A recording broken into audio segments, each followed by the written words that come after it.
how to open onigiri in Japan. Wow. One. This is tuna mayo. Favorite ko to. Yes, siya. 1, 2,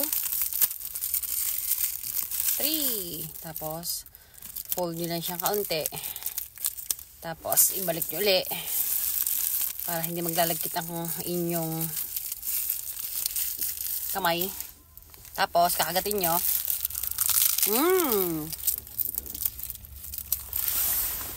Ang lutong na nori. Ang sarap.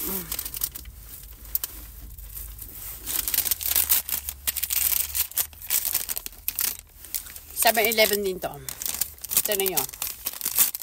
Pak. Oh, di may chicken na tayo.